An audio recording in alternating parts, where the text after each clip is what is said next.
Многу ми е мило што вечерва во толков голем број сме заедно за да разговараме со четворица исклучителни регионални писатели, при што кога го кажувам ова регионални, мислам само на местото од каде што доаѓаат, се разбира нивните книги, дела и сето тоа што го прават за книжевност и го имаат направено, суштински ги надминува границите на регионот.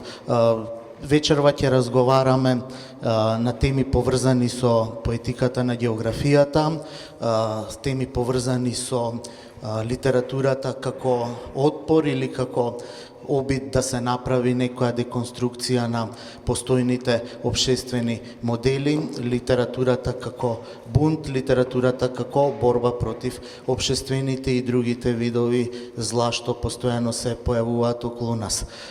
Само кусок ќе ги представам, значи разговараме вечерва со Кристијан Новак, писател од Хрватска, автор на 4 романи, 3 од нив последни се исклучително забележани. Првиот е романот Црна маци земла, намерно го кажувам во оригинал, бидејќи Кристијан во своите романи сака многу да го користи кекавскиот дијалект, така што голем дел од неговите романи се базираат на тој јазичен аспект. Таа е преведена на македонски јазик во издание на издавачката куќа, во превод на Сашо Огненовски и во издание на издавачката куќа ПНВ публикации. Потоа втор роман кој што е следува и кој што е објавен на македонски јазик е Циганинама најубавиот и се разбира го очекуваме наскоро да излезе на македонски третиот негов роман Случај властите погибели.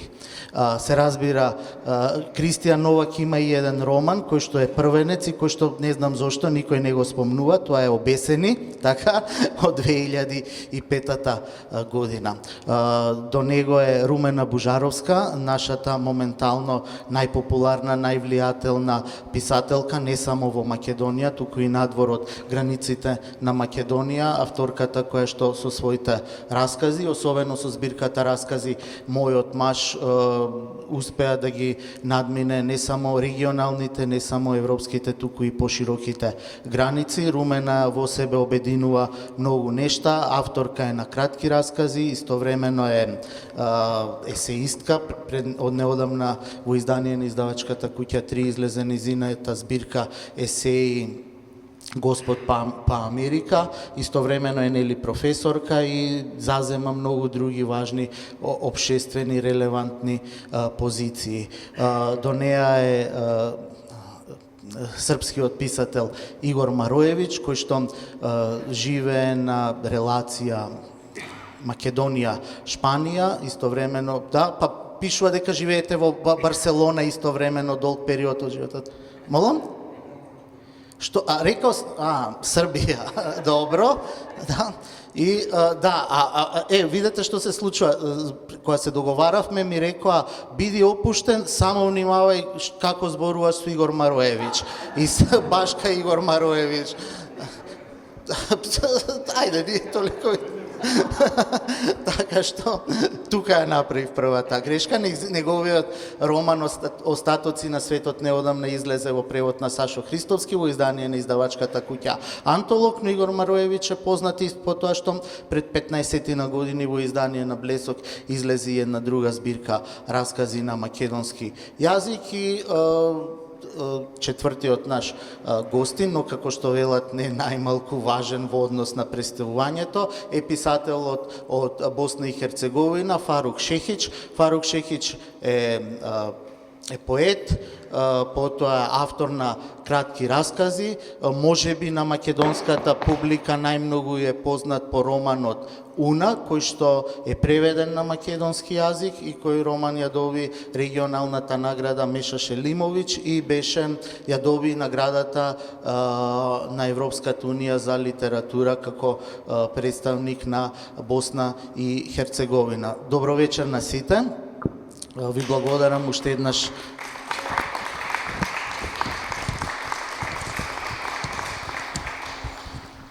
Ви благодарам уште еднаш што сте тука со нас. Кристијан, би започнале со тебе.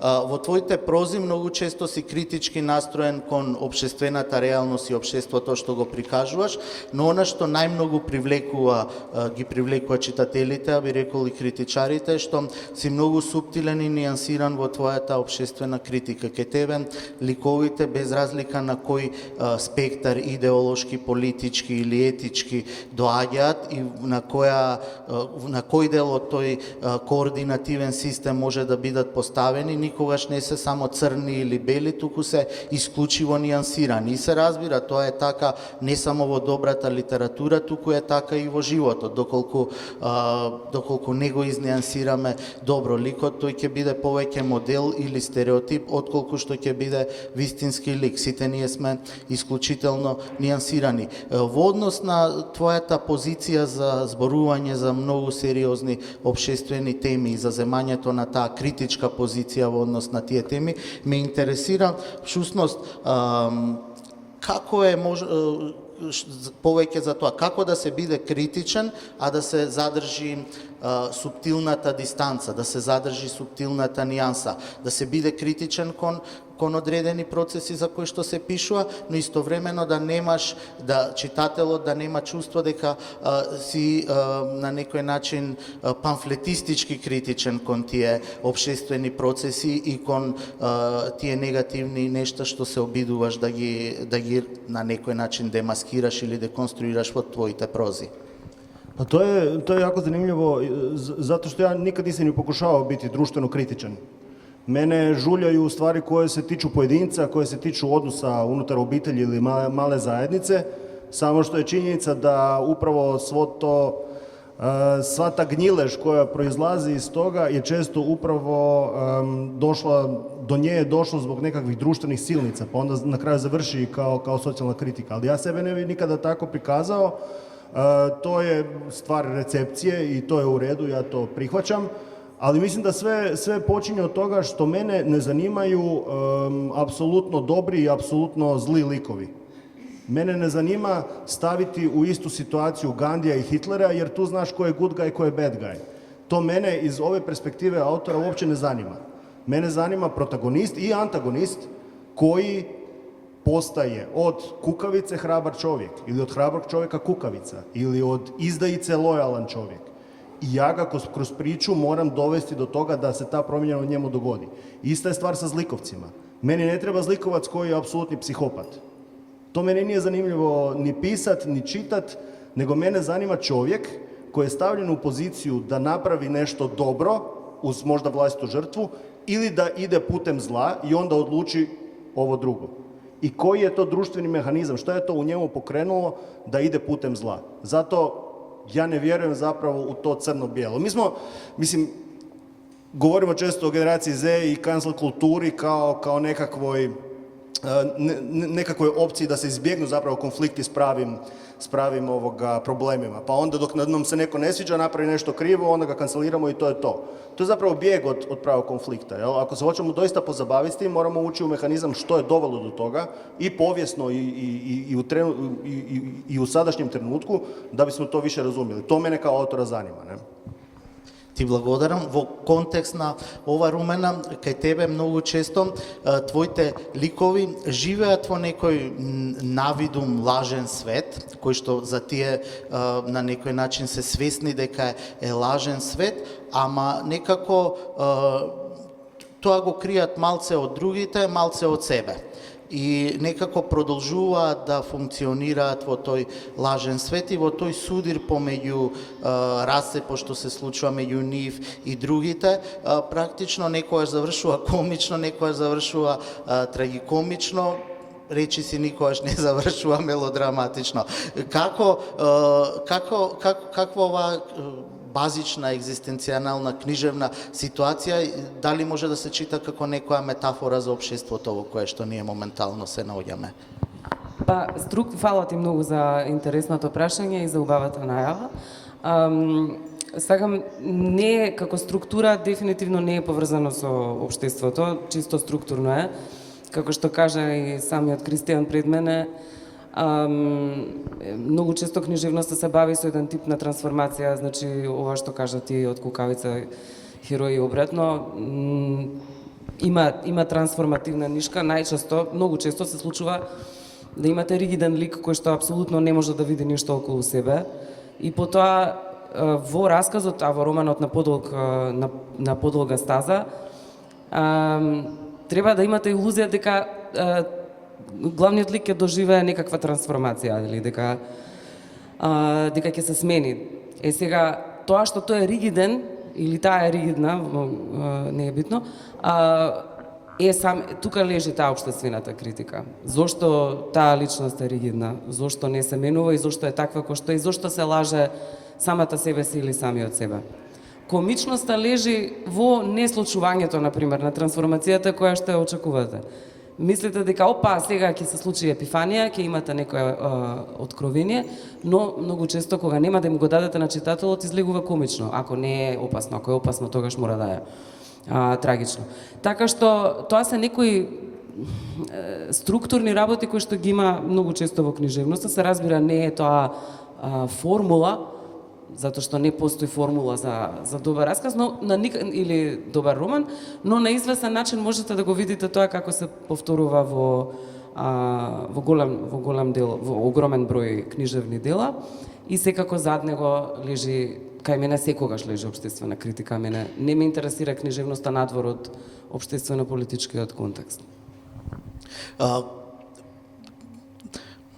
Твојата збирка раскази Мојот маж беше исклучително популарна, преведена е на огромен број јазици, се случи тоа што речи си и на никој македонски писател претходно не му се случило.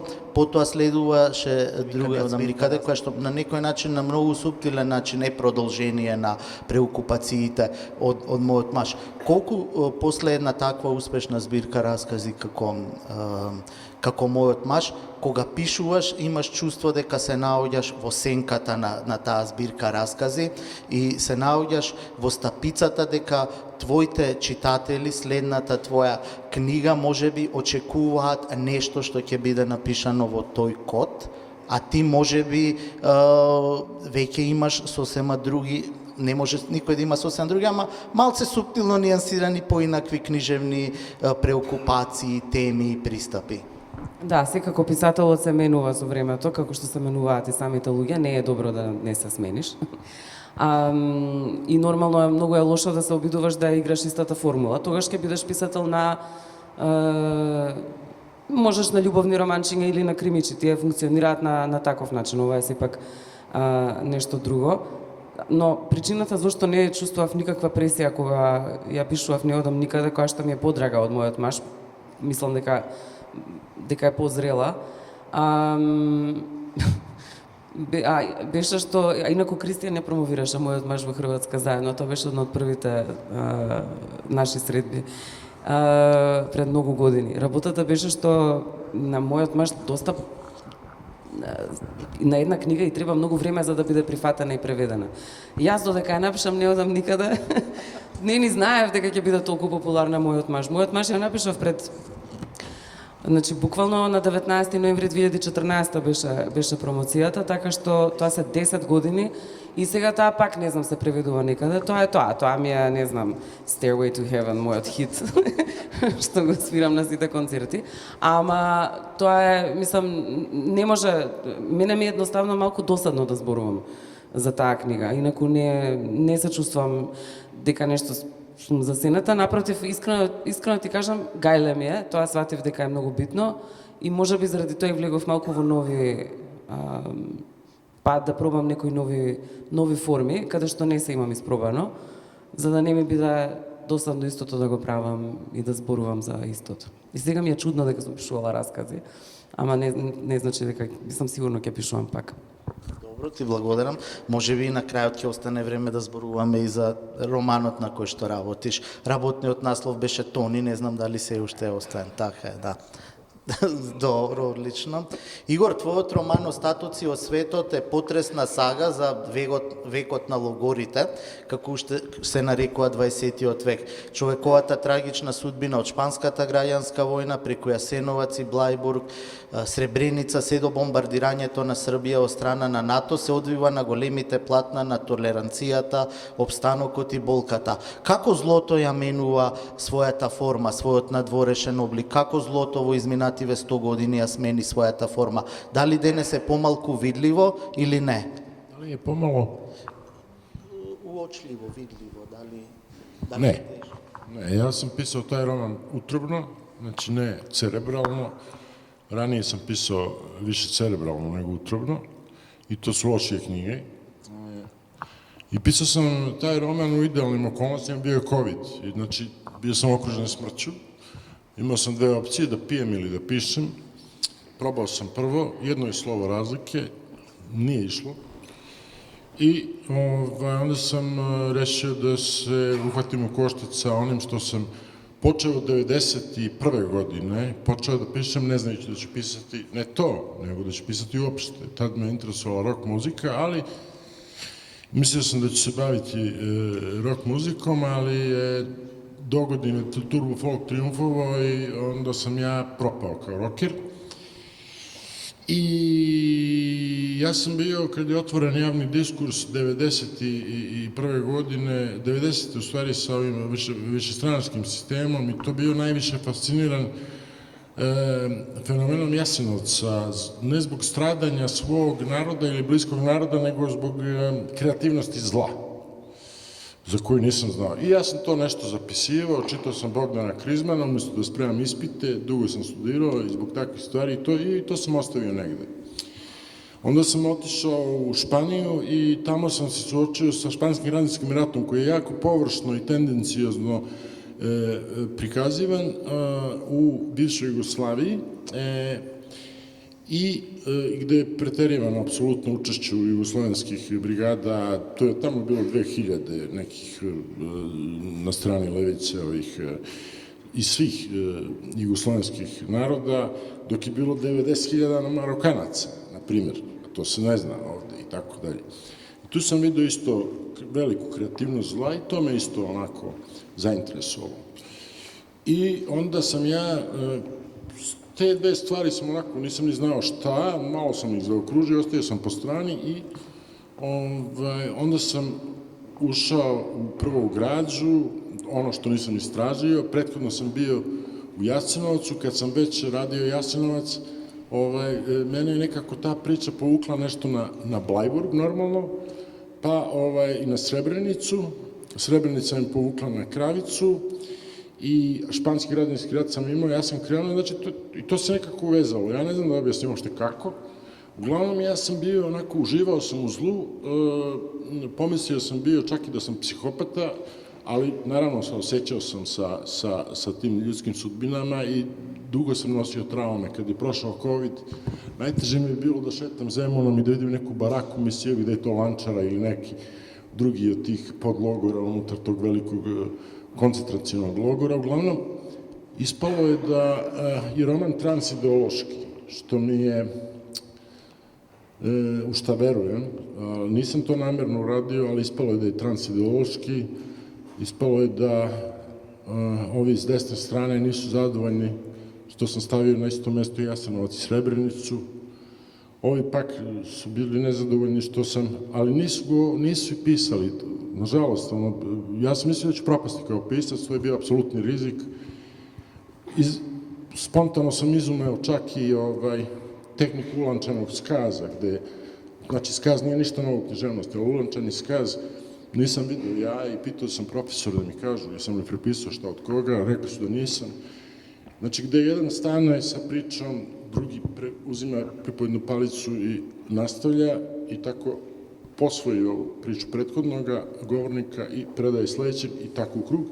I tako je došlo do ekonomizacije prostora i da je 90 godina zla, pa ne znam što da kažem, to je transideološki roman. Znači, čuje se glas onog ko misli da je u Jasenovcu ubijeno 5 ljudi i onog ko misli da je ubijeno 100.000, onog ko misli da je 1.000.000. Isto je tako za sve drugo. Srebrenicu, za to.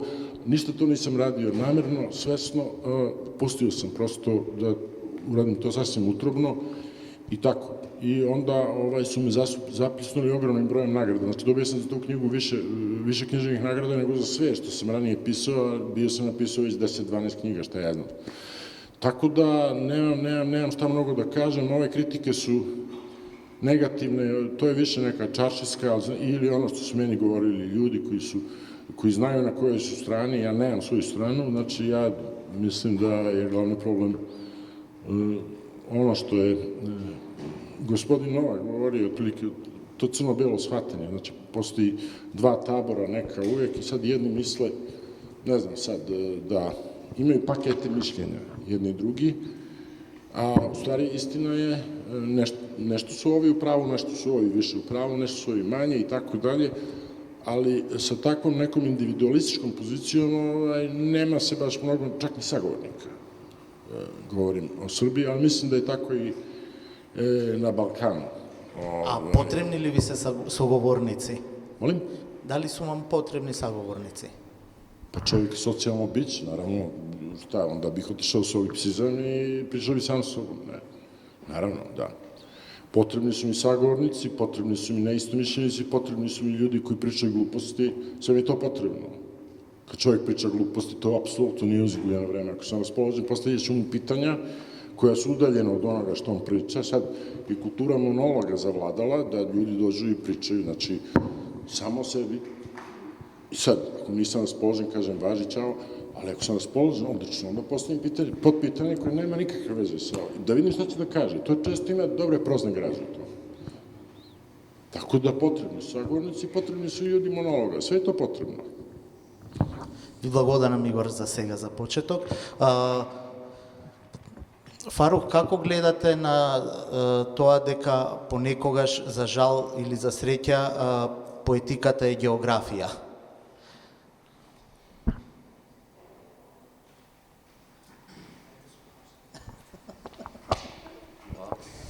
Ako sam shvatio dobro, kako gledam na... Како гледате на тоа питање да е понекад Poetika? поетика и географија? Pa dobro, ne znam, pravo da kažem, ne znam šta bih govorio. Nisam nekako to zastupnik da je, naravno, znam gdje tvoje pitanje ide, ali ako mene lično pitaš, prava literatura mora biti nekako odvojena od geografije, jel? Mislim, ona je u geografiji, ona govori o tome, jel, izniče iz nekog tog tla, jel? A ako je dobra, ako će neko razumijevati drugim jezicima, drugim prevodima, onda mora biti puno više od toga, tako da ne znam koliko geografija određuje poetiku, a možda više u muzici ili nekim drugim stvarima, ne znam, ne mogu to. Како вашето искуство што го имавте во текот на војната во Босна и Херцеговина, бидејќи бевте активен учесник во војната, влијаеше на тоа што подоцна го пишувавте? Предпоставам дека пред да се случи тие трагични настани, уопшто можеби и не размислувавте дека ќе пишувате во насока во која што пишувавте после тоа драматично, радикално животно искуство што го доживеавте во 90-тите години. Dobro, više bi čovjek govorio, znači, o biografiji, jel, koliko poetika je biografija, jel. Ja imam to iskustvo, što kaže jedan filmski kritičar, Nisvet Đanko, jedan duhovit lik. Neko ga pitao, pa kao ti si bio u ratu, kaže, pa imaš kao ratno iskustvo, kaže, on imam, ali kad ne znam šta da radim s njim. Mi smo pisci, umjetnici, ja sam konkretno u tom smislu čovjek koji ima to iskustvo, koji je slučajno ili ne slučajno postajao pisac iza rata, godinama iza rata, kad sam ja počeo da osvješćujem to svoje iskustvo, da ga stavljam određene oblike, forme, kratkih pjesama, pa onda mi je to bilo malo, pa sam onda prešao u kratke priče, pa sam onda došao do romana i tako dalje, onda se vraćaš ponovno na poeziju, skačeš, Tako da, što se tiče mog tog iskustva, nažalost, mi sad u ovom momentu dok mi pričamo, trenutno se vodi najmanje 2 ogromno teška rata, koja mogu da odrede sve, koji recimo rat u Ukrajini, koji posebno utječe na nas, na način kako mi živimo, konkretno na, šta ja znam, militarizaciju Evrope, na porast desnice, na inflaciju, na skakanje cijena i tako dalje, na svijet, kako ja gledam, barem Evropu, koji postaje sve više distopijski, u stvari, ta riječ nema značenja više, Sve ono što je bilo nemoguće, sad sasvim postaje sve više normalnije, do nekog momenta dok to normalno ne pukne, a to onda je to nešto sasvim drugo. Nije kataklizma, nije smak svijeta, a možda jeste. Jer ja sam se bavio književnošću, mene je zanimalo znači kako čovjek stari, tako se moje iskustvo, moj pogled na vlastito iskustvo se mijenja, neke stvari su uvijek iste, ovo što je Igor spominjao, istorijski eventi su uvijek isti, ne može se promijeniti. Jasenovac, gdje je moj djed bio Jasenovac kao komunista, kao predratni komunista i čovjek koji je bio član KPU, mjesnog komiteta za organizovanje i dizajn oružanog ustanka u gradu Bosanska Krupa s još jednim Srbinom, jednim Hrvatom, kako je to tad bilo u KPU. Tako da to su neke nepobitne činjenice, ali moj pogled na moje vlastito iskustvo se mijenja u smislu, sam ja u nekom momentu shvatio da je to što smo mi živjeli u ratu, da je to bila prava apokalipsa. Ne samo mi, u Hrvatskoj, gdje je bio rat, ali mi smo ga živjeli najduže, to je trajalo 4 godine.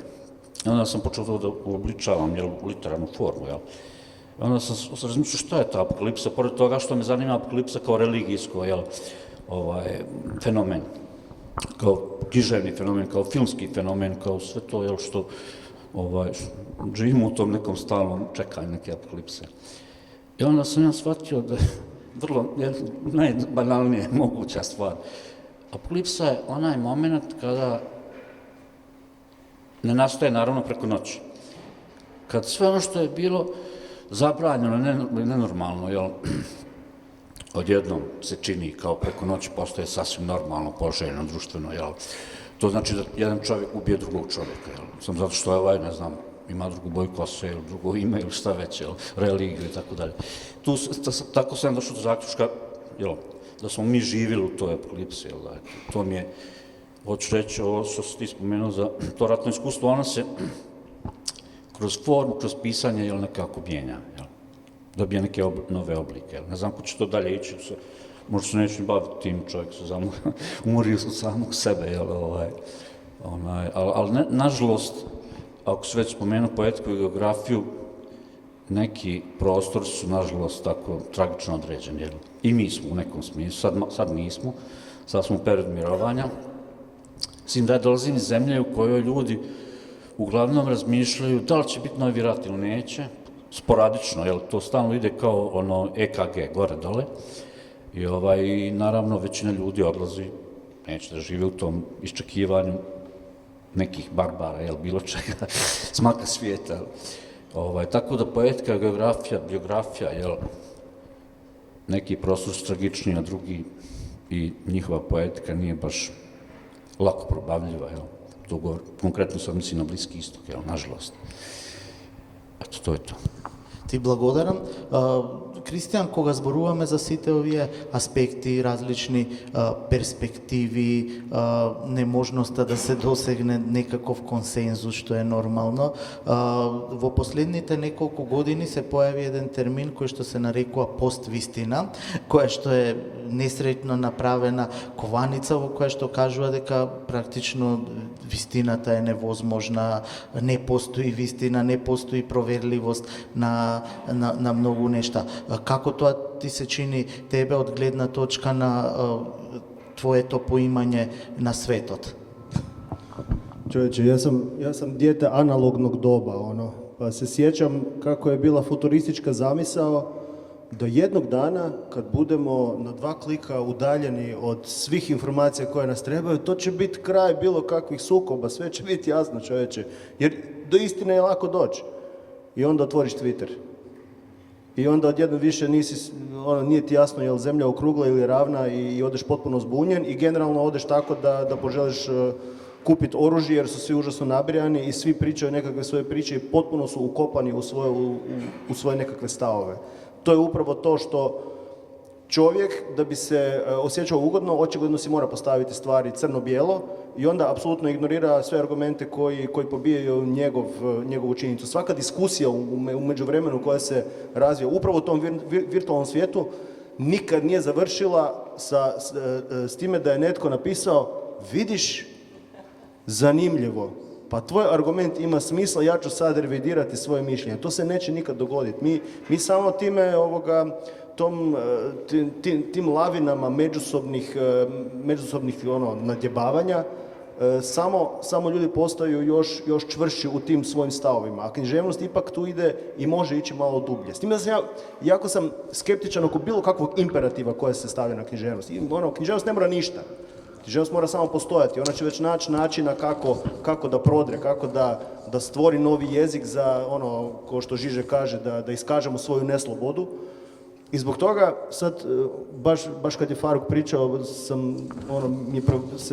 su mi se počele vrtiti slike neke u glavi i mislim si kad jednom završi rat, recimo u Ukrajini, pa daj Bože da ostatak svijeta, književnog, bude pametan i da ne traži od tih ljudi da pišu samo o ratu.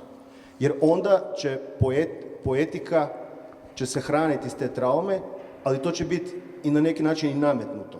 Jedino što će tražiti od pisaca koji dolazi iz Ukrajine da pišu o tom ratu i što oni njima daće. Sjećam se kad smo Rumena, Goran Vojnović, ja mislim, Petar Matović iz Srbije i ja bili na onom nekom okruglom stolu u Leipzigu koji je organizirao, sad šta je, knez Lichtenstein ili nešto.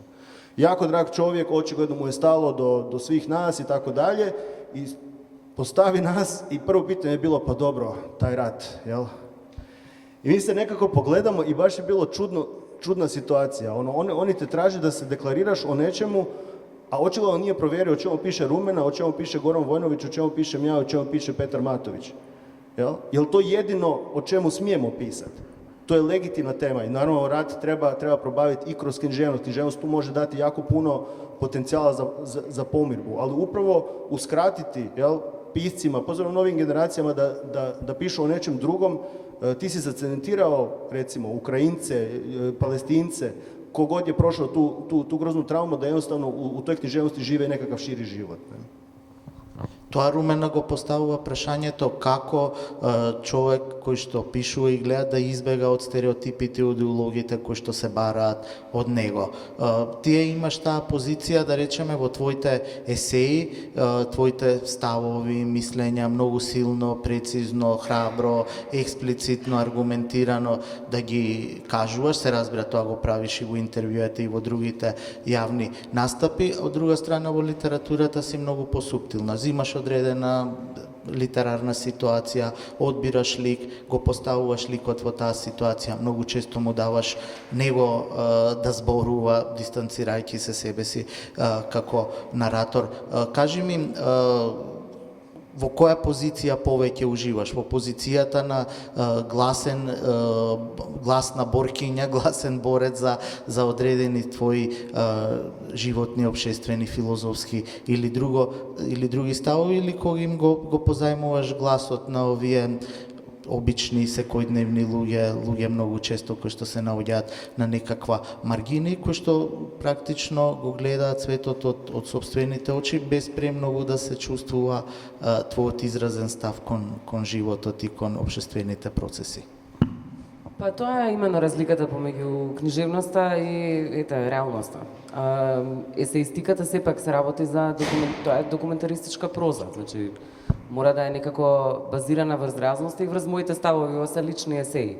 Така што и можам да кажам дека тука исто внимавав малку поради тонот, тоест поради форматот, внимавав да не сум таква како што сум кога зборувам на телевизија или не знам во подкаст или не знам кога сум на јавни настапи. Затоа што и тоа се разликува, тоа се едноставно различни формати на изразување. Во која улога најмногу уживам? Најмногу уживам во книжевната, морам да кажам. Таа е најсуптилна, најкревка е и најмногу дозволува нијанси во кои што јас верувам. Меѓутоа, исто така верувам дека приказните најмногу влијаат врз некакво осознавање на светот. Оти не можете на никој било што да му објасните и затоа ова што го кажува Кристијан за тоа упорно и упорно расправање на социјалните мрежи во кои што апсолутно никогаш никому не можете ништо да објасните, тоест да го ставите на своја страна, многу ретко. Колку и да гледате дека тој човек се служи со апсолутни глупости, значи лаги се, ама пак ќе стои и ќе ги брани собствените лаги. Тоа е неверојатно колку се гледа, колку е бизарна човековата, колку е нарцисоидна човековата природа, толку е напана на собствената индивидуалност, па овие социјалните мрежи уште толку дозволеа развој на еден беден, една бедна нарцисоидност, кај што секој мисли дека треба да се чуе неговиот глас. И тоа е одлично за да може да се напише нешто за тоа, затоа што зад тој компјутер кај што некој седи и кажува и упорно, например, шири лажна вест дека Имане Калиф, спортистката, боксерката е маш, упорно, иако сите викаат не е маш, дека не е маш, и она вика добро, ама јас сега да ви кажам, видов дека не е маш, ама сепак не е баш тука нешто. Мислам, ама за таа, или не знам, за таа личност стои некоја убава, прекрасна личност, која што има други некои карактеристики кои што ја прават човек, ја прават, не знам, мека таа личност. Така што ние забораваме кога ќе ги видиме тие работи. Затоа, всушност, аргументацијата треба да биде во живо. Ништо не успева преку социјалните мрежи. Толку се ставаме во баш една таа грозна црно-бела улога, што, не знам, јас некои работи, например, некои мои пријатели, што многу ги сакам, ги ставив на мјут, да кажеме, или не знам, на хајд, да не ги гледам, оти почнав да создавам мислење за нив што не е вистинско. Знам дека не е вистинско, тие се супер луѓе. Едноставно, можеби, друга личност вадат на социјалните мрежи. Или можеби не се супер луѓе, ама имаат одлични карактеристики, така. Така што, всушност, таа реалноста, кај што треба да зборувам за ова, како што и сега ме вознемирува. Меѓутоа, сметам дека е потребна. А начинот на кој што ние дознаваме работи е преку раскажувањето приказни, преку филмот. Само така можете да објасните, еве, например, ништо проаѓа една спортистка или една транс личност. Како, што значи, не знам, што значи во животот на една транс личност, не знам, да ја умре партнерот, бидејќи не е возможен брак и така натаму. Што и таа приказна, кога ќе се раскаже, многу повеќе луѓе тоа разбираат, отколку кога ќе прочитате вест. И тука е моќта на книжевноста. И во таа моќ повеќе уживам, но таа не ми е така.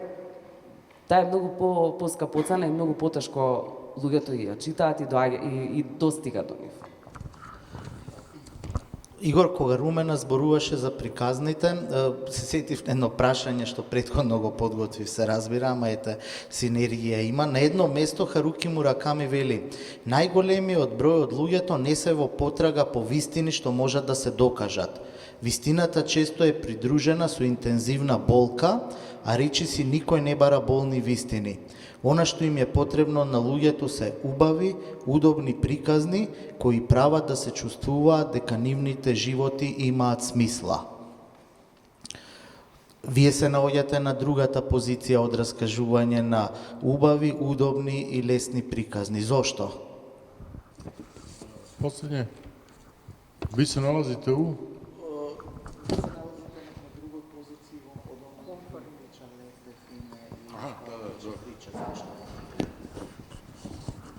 Ja nisam vernik, ali neću da kažem da sam ateista ni da sam satanista. Gledam Bibliju kao tekst i Stari Zavet mi se uvek više sviđao zato što je tačniji.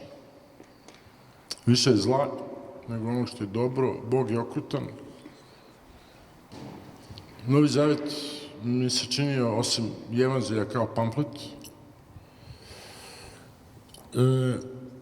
I od umetnosti, konkretno od književnosti, i više ostalo dela koje govore o negativnoj prirodi čoveka i negativne poetike uopšte. To je tačnije i dublje. Ne želim da pišem književno. Ja sam imao prilike, ja sam one hit band. Imao sam zbirku priča koja je prevedena na makedonski, takođe, i zato je prevedena što je bila hit. Zahvaljujući komercijalnim koricama i naslovu koji je odredio izdavač, ja sam prihvatio, ajde važi, Beograđanke, to je otišlo 10.000 primjerka za 6 meseci. To je za knjigu priča neverovatno. Znači, bilo, moji su tiraži mnogo niži od toga, ali našao sam se u toj poziciji i onda su me čitaoci pogrešno shvatili.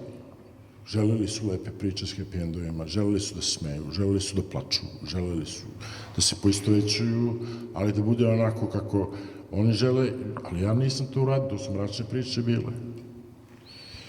I meni je rekao izdavač, ti uradi bilo šta, bilo kakav nastavak ove knjige Beograđanke, ali do godine, i roman da bude, i mi ćemo razbiti. I ja sam imao, znači, nabačenu loptu, gol, nema golmana, reflektori su protiv mene, ali ja sam pisao neki nastavak koji nije valjao ništa.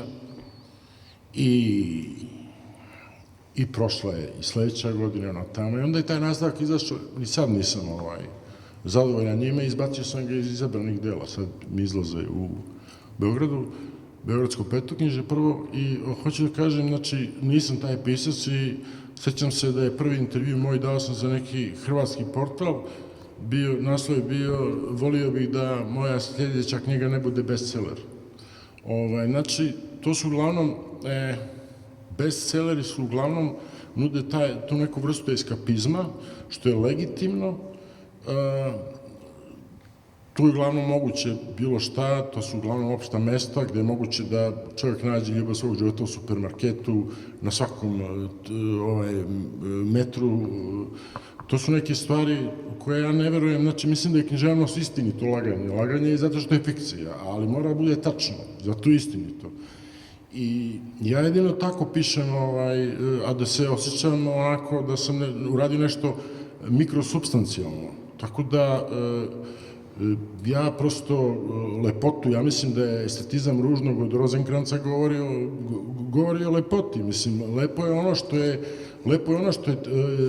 što je tačno prikazano, po meni. Znači, ne mora da bude spolja lepo, na onaj najopštiji način shvaćeno lepo. I mislim, ljudi se obično poistovećuju sa bestsellerima, poistovećuju se sa filmovima, sa happy endovima i tako, i nemoj mi tu negativnu priču, nemoj, to je negativno, to onda se desi neko desetostruko ubistvo, šta ovo bi kuku majku. Pa nećeš da čitaš ono kao neke stvari koje su, ne kažem da bih ja to objasnio, ali uopšte to je jedan čitav otpor prema, znači taj teror pozitivizma, nije to pozitivizam, nešto je drugo pozitivizam, nego mislim taj teror, te neke bezuslovne pozitivnosti, to je malo. I to prosto saznajno je, ali tu nema tu šta, ja sam zadovoljan što je to tako, ljudi hoće da to bude tako, znači, ajde, daj pozitive, daj pozitrona, imaju neke razne cake, kako to nazivaju, a onda šta bi kuku majku. Mislim, ja to gledam jedno i drugo onako gotovo ravnodušno, tako mora biti, neću da učitam u tome, hoću da, za one koje, prvo sebi hoću da objasnim neke stvari, a interesuje me više zlo, više me interesuje ono što je rečeno tim jezikom negativno, naravno ne ništeći nešto pozitivno sve u tome, jer to je dramaturški bilo loše da sve bude negativno, znači, ali, znači, ne želim da učestvujem u svemu tome i zato ne delim taj, mislim, to nije stav, ne znam sad šta je to, u kom je to kontekstu rekao Murakami, ali nisam iz te priče, ima mnogo priča, ja nisam iz te, kako to ima veze i tako. Ти благодарам. Фарухе, за твојата книга Под притисок се вели дека е брутална, натуралистичка, искрена и безкомпромисна. Што значи денеска да се пишува безкомпромисно? Ja moram reći da je ova knjiga objavljena prije 20 godina. Sad bi ja tu knjigu, ne tu knjigu, znači ono što sam stavio u tu knjigu sad drugčije bi pisao. Tad sam bio blizak tom, tad sam to htio tako da pišem, a možda i samo ispadalo iz mene. Vrlo moguće. Recimo sam pisao dvije priče, nisam nešto previše razmišljao kako koji ću ja stil odabrati i tako dalje, jel ono, mislim, prvo, kako se kaže, ono, jel, kao majstor neki koji, ono, zna sve dijelove auta, jebi ga, ono, šta ja znam, nekoga izdizajnira, napravi taj oblik, a mehaničar to ne zna, jel? Možda nisam napravio dobre paralele. Uglavnom, te priče sam ja tako pisao jer sam htio da prikažem rat kao da ti je kamera tu na ramenu, znači mirise, boje, zvukove, smrad, sve, ono, užas. Knjiga je naturalistična, jel, ono što kažu u Englezi, graphic content, a to je bilo prije 20 godina, jer ja sad tako pišem drugčije, moram, jer, ono, na kraju krajeva, bilo bi neprirodno da pišem isto, jel. Beskompromisno je, danas je beskompromisno, ne znam, može biti bilo šta, ne mora biti žestoko, jel, ne mora ništa biti žestoko, jel, možeš neku temu da dobereš, evo što Igor pričao, o tom horizontu očekivanja publike, jel, i tako dalje, jel.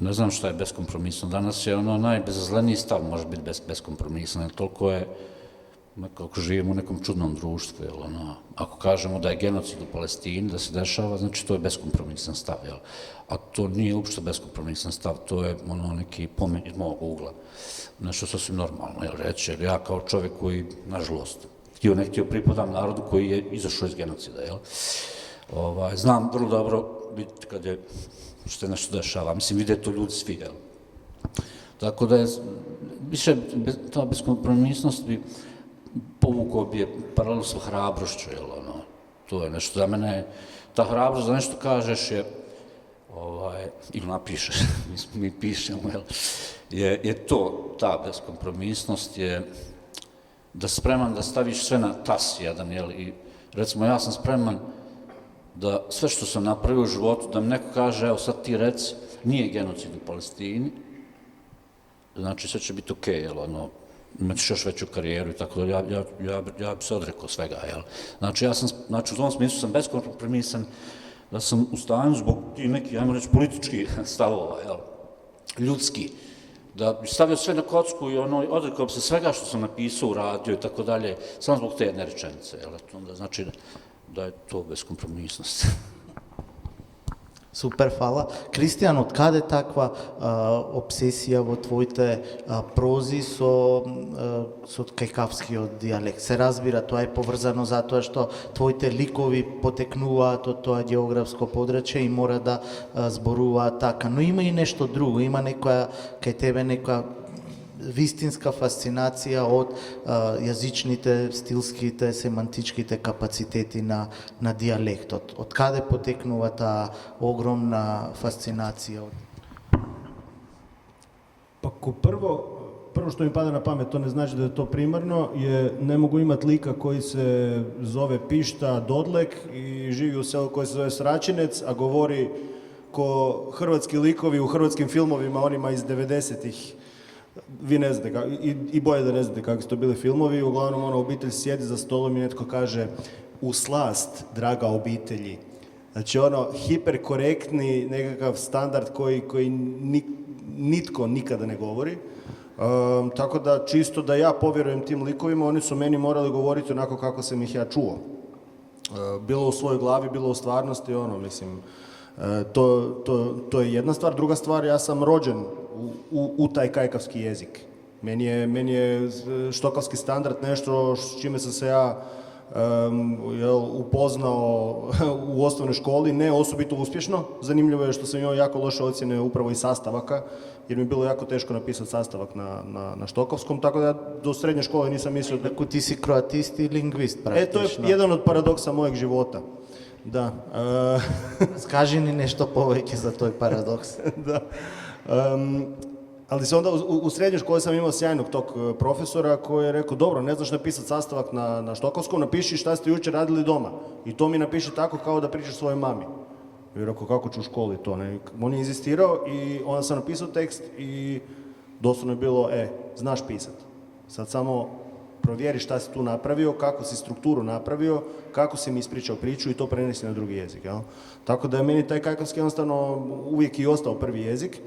I nisam u stanju, i generalno nisam u stanju napisati tekst koji bi sav bio u standardu. Meni treba standard u ovim proznim narativnim dijelovima, kad razvijam nekakvu kompleksnu misao, ali kad mi likovi govore, oni moraju govoriti onako kako govore stvarni ljudi. Tako da meni nekako taj dijalekt, a čini se da ono što mi je emotivno najjače, to upravo stavim liku u usta. Jedna stvar kad napišeš, njih dvojica su, bez veze, potpuno banalan primjer, njih dvojica su šetali i došli do tamne šume, ne? A druga kad napišeš, njih dvojica su šetali i jedan od njih kaže, kako je tamna ova šuma. No? Odmah vidiš kak se mijenja perspektiva. Tako da ja te emotivne dijelove upravo stavim u usta likovima i onda ispada da mi kajkavski i taj dijalekt i svi sociolekti i sve što unutra ubacujem i srpski i bosanski, znači sve što mi treba da od tog jezičnog tijesta napravim nešto, to koristim za emociju, a standard mi treba za ove dijelove u kojima razvijam misao ili mi radnje ide dalje i tako dalje. Eto. Hvala. Румена, уште јас на почетокот, додека те представував, реков, Румена, реткост, збирка на раскази објавена во Пингвин, збирка раскази објавена во Зуркам, збирка раскази објавена во Галимар, значи трите големи колонијалистички. Пингвин објавена. Не сум, од Долки Аркајв Прес, добро, кој што се една мала американска Добро, куќа. да, јас мислев дека беше добро, ама Гоце за овие Смилевски. другиве, да, Зуркам Пито. И сега ние сме, не речеме, по природа фасцинирани од тоа.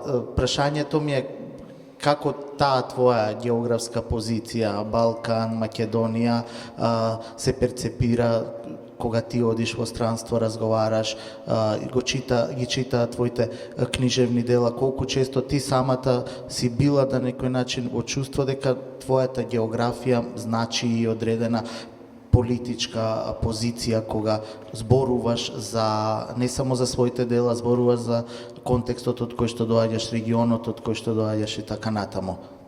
Да, тоа е интересно прашање и тешко да се одговори. Сакам нешто да кажам во врска со ова што го зборуваше Кристијан и твоето претходно прашање, што е поврзано со нашата традиција. Јас не сум сигурна колку тоа постои во српската и босанско-херцеговачката книжевност, ама во хрватската е прилично присутен диалектот во пишувањето кај писателите. Има многу писатели од Сплит кои што пишуваат на тој далматински и така натаму. Кај нас тоа се уште го немаме постигнато. Еднаш Ненад Јолдевски напиша неговата прва збирка книги, како се викаше, Штамата Нехал, прекрасна книга, ја напиша на струшки и јас бев воодушевена, си реков, леле, може сега ќе почнат и други повеќе проза да се пишува така, ама ние се уште сме малку, така имаме мал страф од диалектот и од... Не знам, мислам дека може би некаков комплекс, дека е таа доцна стандардизиран јазикот, не сме се опуштиле доволно. Може би помогнало тоа што не сум сигурна исто каква е состојбата во другите земји. Сум забележала за Хрватска дека продрал тој кај нив, дека е прифатлив. И тоа мислам дека треба да се случи и кај нас. Сега, ние многу често, скопскиот е малку повеќе влезен, кога зборувате. Мене ми е последната книга што ја напишав е цела речиси на скопски. Ама зачувствав, оти тој е мој одговор, не можам да пишувам на друг, но би сакала да видам малку и други. Извини зашто прашање да ми постави друго, ама нема врска. Сега ми текна нешто, има скопски, има не знам Кумановски, затоа што и скопски е социолингвистички поделен исто. Како каква беше мерката? Која беше мерката? Беше мерката, бидејќи главниот лик ми е скопјанец роден во 70-тите, 70-та, да речеме, крајот на 60-тите, 70-тите, порасно 70-тите, 80-тите, ми е онаков малце рука, жуто, ногите ме болат, брат и така натаму, сега и брат што викаат, брат не вика толку тогаш, ама тој ми е, тој говори, внимавав така да се зборува многу и внимавав да е скопскиот говор на одредена генерација, да речеме, не го знам тој на тинејџерите. Да, тој не е тој е повеќе со англиски, нели, инкорпориран. И еве тоа е еден предизвик кога одите надвор, бидејќи нашето писмо е нормално во локалитетот вкоренето и јазикот мора да е автентичен ако вие сакате да раскажете било каква приказна. И која што некако е базирана, нели, во таа баш општествена реалност и многу тешко се преведува. тоа, и потоа исто така тешко се морате некако да им го објасните вашиот контекст на луѓето од надвор. И сега се разбира ова што ми кажуваш, што ме праша ти, секаде различно ве гледаат. Не можам да кажам дека постои некој... Главно не гледаат, сите не ставаат во ист кош, а тоа е кошот на војната. Тоа што го кажа Кристијан во однос на тоа, ете, во Лајпциг кога бевме, дури и нас, не знаат ништо за Македонија. Во рамките на Југославија тоа е веќе друго. Во рамките на Југославија обавезно има некоја... Најчесто сум асоцирана со ајвар, со пиперки, со сонце, дека е многу топло, со национализам исто така, со Александар Македонски, со војска, со Гевгелија, не знам, многу често сакаат за Гевгелија да ми зборат, затоа што одат на одмор. И не си била никогаш во Гевгелија?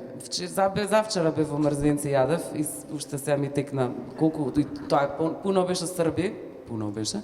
И нормално и тие, и тоа обавезно ви зборуваат за храна и за храна. Да, за храна ви зборуваат. Така што и јас во Господ па Америка, конкретно последниот есеј ми е точно за тоа како ме прецепираат како авторка надвор. Во Америка појма немаат од каде сум, мислат дека сум европејка и тоа се воодушевени се дека сум од Европа. А за нив, кога бев мала, кога одев таму, кога мислеа дека сум нешто повисоко, дека доаѓам од некаде. И мислеа дека се фалам дека сум од Македонија. Тоа беше многу смешно за мене. И после тоа, значи, они појма немаат. Во Европа, западните европски земји ве гледаат со известно ниво на некое таму земјиче, кое што не може да влезе во ЕУ. Најчесто и треба се борите за така и да обстоите во нивниот... Тоест, треба се малку безобразни, јас би рекла, дека да не им се поклонувате на тој еден така супериорен комплекс што го имаат, а го има и во Југославија. И ми се случи баш последниот есеј кога сум во Загреб и на промоцијата на премиерата на мојата представа служеа за коктел, кебаб и сограф. Да, во моја чест. Тоа беше како, не знам, на мексикански автор да му дадете бурито и тако кога ќе на премиерата. И после ми пушта чукни во дрво и она одлепи сол на здравие Скопје. Така што Скопје, тоест. И сите такви леле среќни, демек многу убаво, ете сега направиле нешто за мене, јас нормално не ми беше многу убаво, дека ете во 12 сат се најдов како очи во очи со кебапите. Така што тоа и секаде се случува, ама интересно е. Каква е обично твојата реакција? Груба си, фина си, љубезна си, смешкаш или си? Па во таа конкретна ситуација се начукав.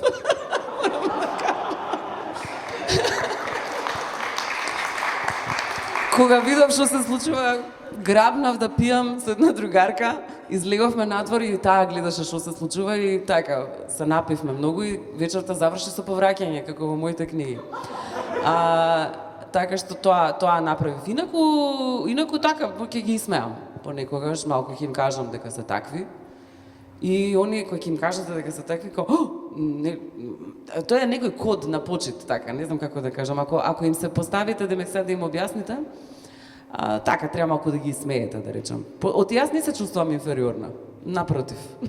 Јас мислам, како што кажав и вчера на говорот, мислам дека јас имам, дека многу повеќе сите од нас, се што сме постигнале, многу работа сме вложиле во тоа и нема никој зашто да ми замери. Мислам, сум одела на фестивали каде што значи ние зборуваме колку била, например, не знам, лоша организацијата на Струшки вечери на поезија, така да речеме, ајде. Океј, и сум видела. Ама тоа е државна манифестација, од тоа се очекува, да речеме, дека ќе има некоја ситуација таква. Луѓе да одите во, не знам, во Монпелје, бев на голем фестивал. Да не беше мојата уредничка која што ме чуваше, па они ми го закажаа летот и читањето во исто време и кога не знаеа како да ме однесат на аеродром, ми рекоа, па добро, остани си ти уште 4 дена тука, ќе ти платиме хотел. 4 дена и не размислува, пази го тој колонијален мозок. Не размислуваат прво да ми плати дневница за 4 дена, дека мене 4 дена во Монпелје ми е плата, да речеме, од 2 недели или 3, не знам, цел месец можеби. Не, они мислат дека јас едва ќе чекам да седам во Монпелје. И нормално дигнав, скандал направив и така натаму. Не сакав да бидам во Монпелје, така. Така што тоа е мит дека се они многу организирани и дека имаат едноставно многу пари. Тоа е тоа, а ние немаме. Добро, утешно.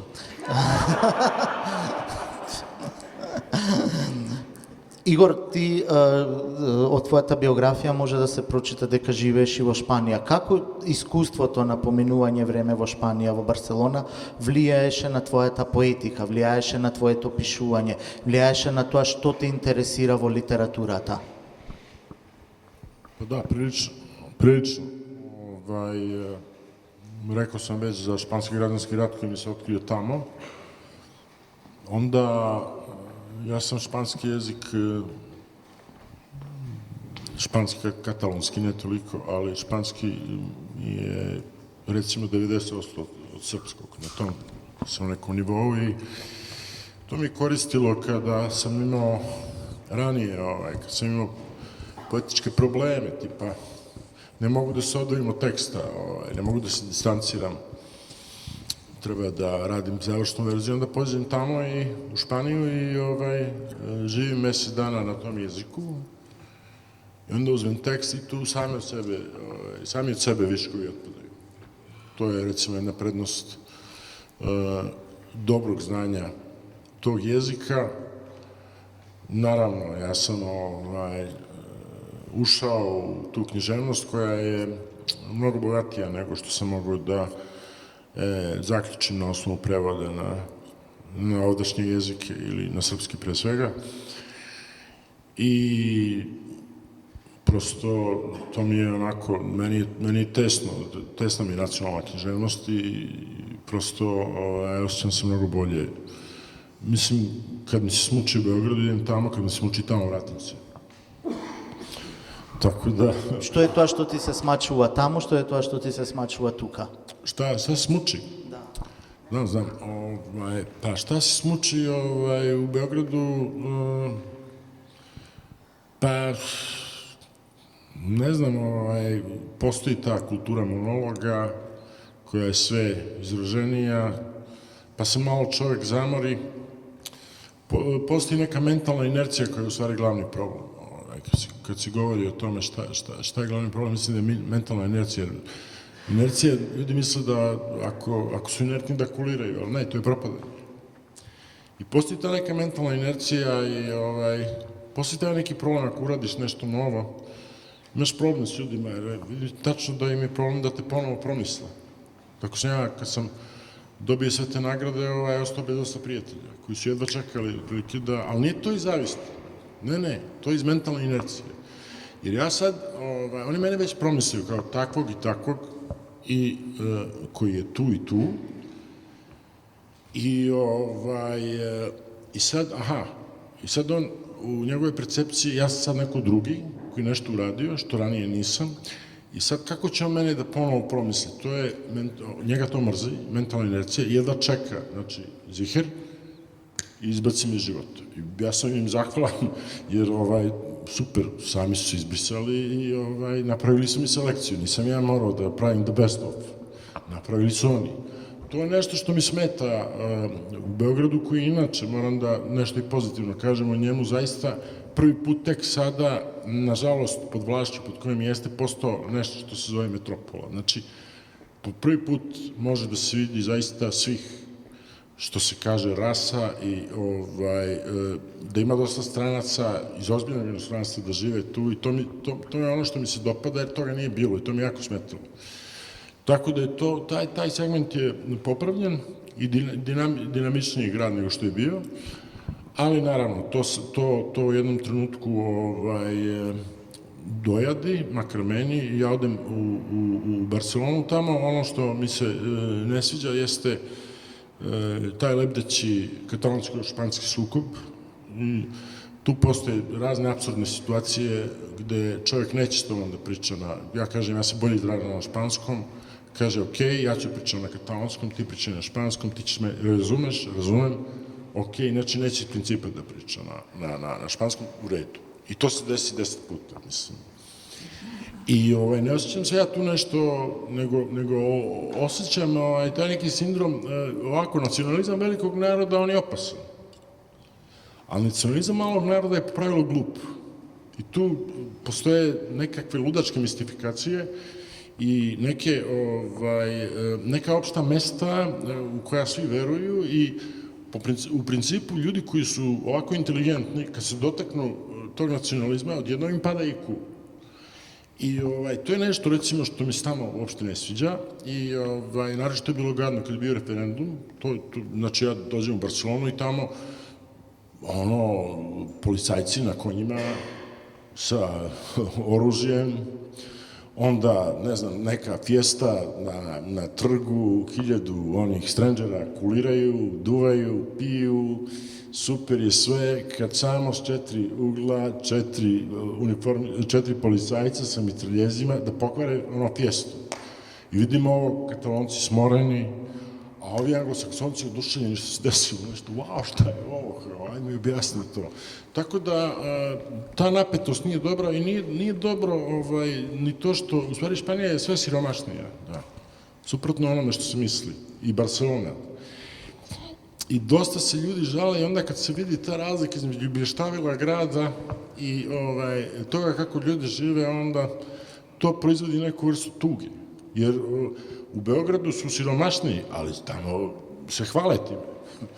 Dok ovi, mislim, jedno vreme izbjegavaju da pričaju o tome, pa se onda otvori i tako. Tako da ima stvari koje dojade, pa do vremenskih uslova, naravno.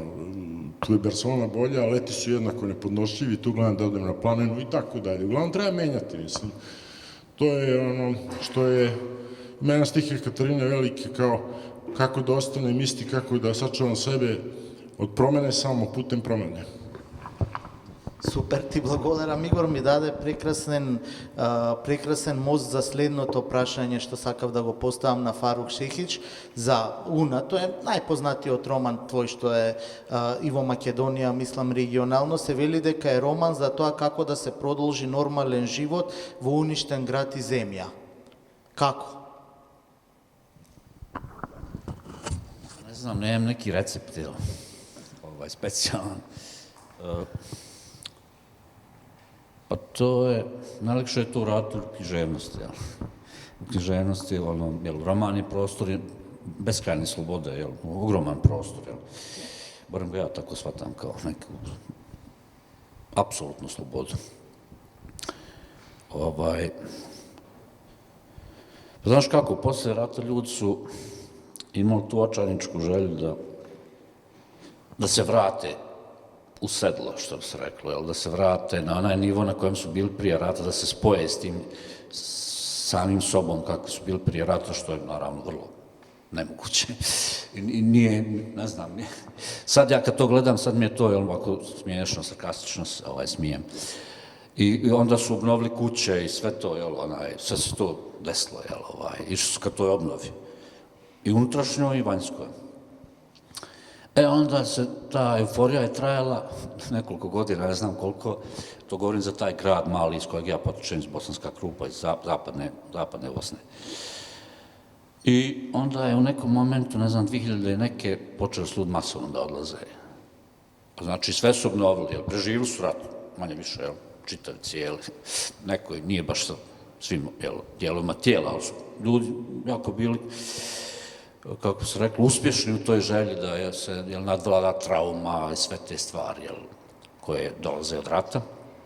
I onda su jednostavno tako početkom 2000-ti završili u Kanadama, ne Evropa, ne evropska emigracija, nego Kanada, Amerika, Australija i ono gdje je baš daleko kad odeš nije se lako ni vratiti.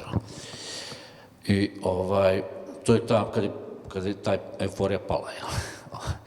Sad u Sarajevu to je bilo drugčije, u svakom gradu, ne znam, sad nisam živio svugdje, po Bosni pa ne znam, kako bih rekao, specifikum tog bosanskog rata, svi ratovi su manje više uvijek isti, manje više, ništa se tu ne može desiti, ništa se već nije desilo, Može, naravno, industrija smrti može da napreduje, oružje mogu da budu sofisticirane, sve su više, nažalost, sofisticiranija i tako dalje, užas je izvan industrijske skale i tako dalje. Ali, recimo, svaki grad je imao svoj specifikum da je drugčije rat bio.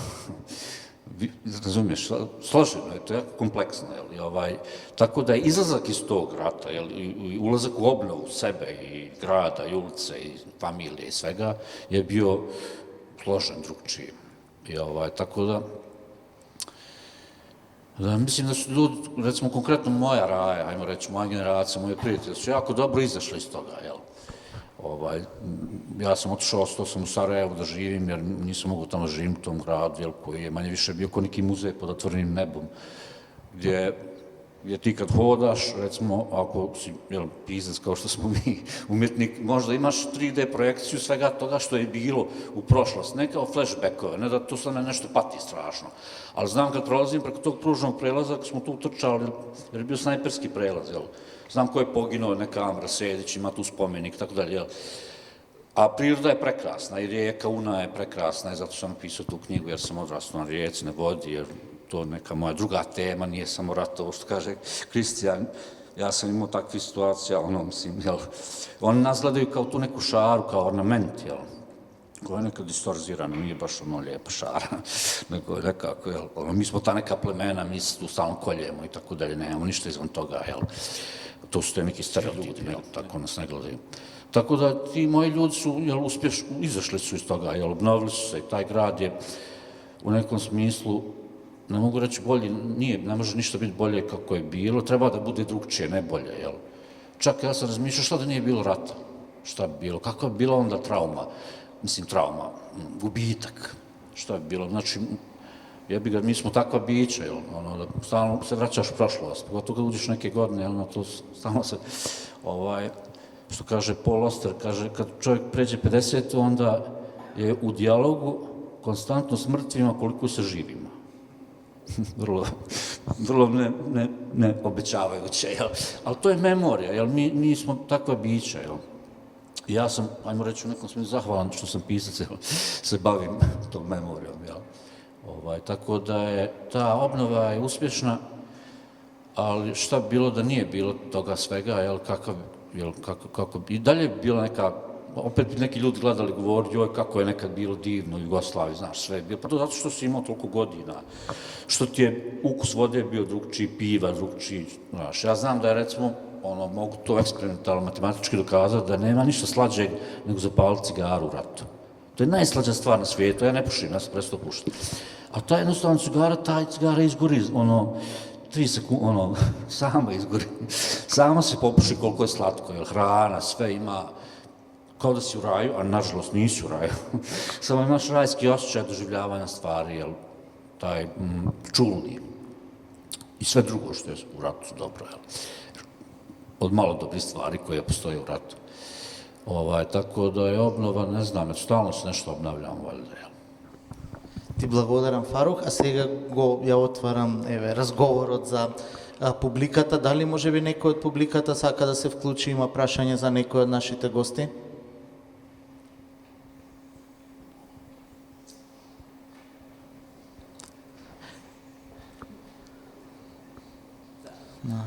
Добро, тоа значи дека се кажавте и го задоволивте суптилниот вкус на нашата публика. Кристијан Новак, Румена Божаровска, Игор Мароевич, Фарух Шехич, многу ви благодарам за вашиот разговор. Јас уживав, се надевам дека и публиката уживаше и така, се гледаме на некој следен разговор.